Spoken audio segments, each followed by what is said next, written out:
बिस्मिल्लाहिर्रहमानिर्रहीम। अल्लाह के नाम से शुरू जो निहायत मेहरबान हमेशा रहम फरमाने वाला है। सूरह मुल्क तर्जुमा तफसीर। बड़ी बरकत वाला है वो जिसके कब्जे में सारा मुल्क और वो हर चीज पर कादिर है। अल्लाह ताला अपनी ज़ात में, सिफात में और अफ़ाल में अज़ल से लेकर अबद तक मखलूक की सिफात से पाक है और सिर्फ इसी के कब्ज़े कुदरत में तमाम उमूर में हर तरह का तसर्रुफ़ है।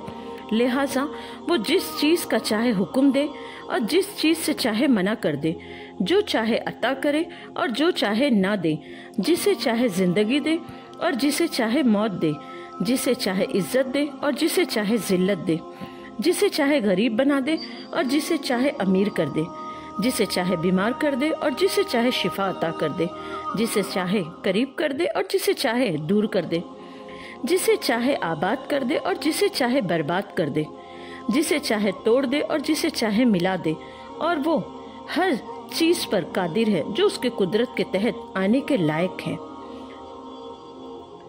वो जिसने मौत और जिंदगी पैदा की कि तुम्हारी जांच हो तो तुम में किसका काम ज्यादा अच्छा है, और वही इज्जत वाला बख्शिश वाला है।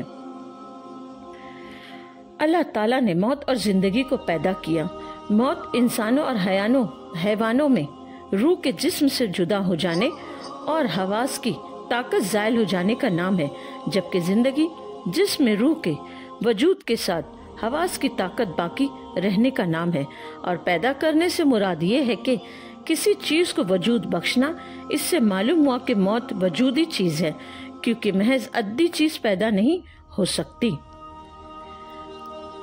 अल्लाह ताला फरमाता है, ए लोगों, अल्लाह ताला ने तुम्हारी मौत और जिंदगी को इसलिए पैदा किया ताकि दुनिया की जिंदगी में वो अपने अहकामात और ममनुआत के जरिए तुम्हारी आजमाइश करे कि कौन ज्यादा फर्माबरदार, मुखलिस और शरीयत के बयान करदा तरीके के मुताबिक अमल करने वाला है। और कोई अपने बुरे आमाल के जरिए अल्लाह ताला को आजिज नहीं कर सकता, क्योंकि वो गालिब है और गुनहगारों में से जो तौबा करे उसे बख्शने वाला है। जिसने 7 आसमान बनाए एक के ऊपर दूसरा, तो रहमान के बनाने में क्या फर्क देखता है? तू निगाह उठाकर देख, तुझे कोई रखना नजर नहीं आएगा। फिर दोबारा निगाह उठाकर नजर तेरी तरफ नाकाम पलट आएगी, थकी मांदी। अल्लाह ताला की कुदरत के आसार में से ये है कि उसने किसी साबिका मिसाल के बगैर एक दूसरे के ऊपर 7 आसमान बनाए। हर आसमान दूसरे के ऊपर कमान की तरह है और दुनिया का आसमान जमीन के ऊपर गुंबद की तरह है, और एक आसमान का फासला दूसरे आसमान से कई 100 बरस की राह है। तो ए बंदे, तू अल्लाह ताला के बनाने में कोई फर्क और कोई ऐब नहीं देखेगा, बल्कि उन्हें मजबूत, दुरुस्त, बराबर और मुतनासिब पाएगा। तो आसमान की तरफ निगाह उठाकर देख, ताकि तू अपनी आंखों से उस खबर के दुरुस्त होने को देख ले और तेरे दिल में कोई शुबा बाकी न रहे। फिर दोबारा निगाह उठा और बार बार देख। हर बार तेरी निगाह तेरी तरफ नाकाम होकर थकी मांदी पलट आएगी कि बार बार की जुस्तजू के बावजूद भी वो इनमें कोई खलल और ऐब ना पा सकेगी। और बेशक हमने नीचे के आसमान को चिरागों से आरास्ता किया और उन्हें शैतानों के लिए मार किया और उनके लिए भड़कती आग का अजाब तैयार फरमाया। बेशक अल्लाह ताला ने नीचे के आसमान को सितारों से आरास्ता किया, जो कि जमीन की तरह सबसे ज्यादा करीब है, और लोग उसे देखते हैं। और इन सितारों को शैतानों के लिए मारने का जरिया बनाया कि जब शयातीन आसमान की तरफ फरिश्तों की गुफ्तगू सुनने और बातें चुराने पहुंचे, तो सितारों से शोले और चिंगारियां निकली जिनसे उन्हें मारा जाए।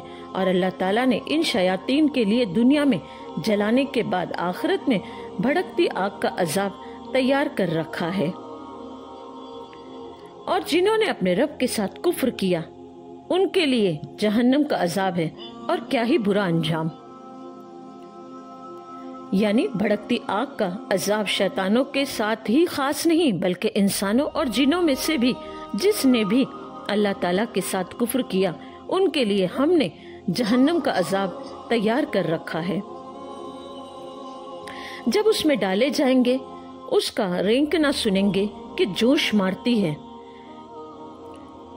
جب وہ کفار جہنم میں اس طرح ڈالے جائیں گے جس طرح بڑی آگ میں لکڑیاں ڈالی جاتی ہیں، تو وہ گدھے کی آواز کی طرح جہنم کی خوفناک چنگھاڑ سنیں گے، اور اس وقت جہنم ایسے جوش مارتی ہوگی جیسے پانی ہنڈیا میں جوش مارتا ہے۔ معلوم ہوتا ہے کہ شدت غضب میں پھٹ جائے گی۔ جب کبھی کوئی گروہ اس میں ڈالا جائے گا، اس کے داروغہ ان سے پوچھیں گے کیا تمہارے پاس کوئی ڈر سنانے والا نہ آیا تھا؟ کہیں گے کیوں نہیں، بے شک ہمارے پاس ڈر سنانے والے تشریف لائے۔ پھر ہم نے انہیں جھٹلایا اور کہا اللہ نے کچھ نہیں اتارا، تم تو نہیں مگر بڑی گمراہی میں۔ اور کہیں گے اگر ہم سنتے یا سمجھتے تو دوزخ والوں میں نہ ہوتے۔ اب اپنی گناہ کا اقرار کیا تو پھٹکار ہو دوزخیوں کو۔ جہنم کفار پر غضب ناک ہوگی اور یوں لگے گا جیسے غضب کی شدت کی وجہ سے جہنم ابھی پھٹ جائے گی اور اس کے اجزاء ایک دوسرے سے جدا ہو جائیں گے۔ جب کفار کا کوئی گروہ جہنم میں ڈالا جائے گا تو جہنم کے داروغہ حضرت مالک علیہ السلام اور ان کے مددگار فرشتے ڈانٹتے ہوئے ان سے پوچھیں گے اے کافروں، کیا دنیا میں تمہارے پاس کوئی ڈر سنانے والا نہیں آیا تھا جو تمہارے سامنے تمہارے رب کی آیات پڑھتا، تمہیں اس دن کی ملاقات سے ڈراتا اور اللہ تعالیٰ کے عذاب کا خوف دلاتا؟ وہ اعتراف کرتے ہوئے کہیں گے کیوں نہیں، بے شک ہمارے پاس ڈر سنانے والے تشریف لائے اور انہوں نے اللہ تعالیٰ کے احکام پہنچائے، اللہ تعالیٰ کے غضب اور آخرت کے عذاب سے ڈرایا، لیکن ہم نے انہیں جھٹلایا اور دنیاوی کاموں میں مشغولیت اور تکبر میں حد سے بڑھنے کی وجہ سے ہم نے ان آیات کے بارے میں کہا کہ اللہ تعالیٰ نے کوئی چیز نہیں اتاری۔ ہمیں ڈرانے والوں، تم تو بڑی گمراہی میں ہو۔ جہنم کے خازن انہیں مزید ڈانٹتے ہوئے کہیں گے کیا تم نے رسولوں کی زبان سے اپنے رب کی آیات نہیں سنی اور ان کے معنی کو نہیں سمجھا تاکہ تم انہیں نہ جھٹلاتے؟ کفار جواب دیتے ہوئے کہیں گے اگر ہم نے دنیا میں رسولوں کی ہدایت کو دل سے سنا ہوتا اور اپنی عقل سے کام لیتے ہوئے اسے سمجھا ہوتا تو آج ہم دوزخ والوں میں سے نہ ہوتے۔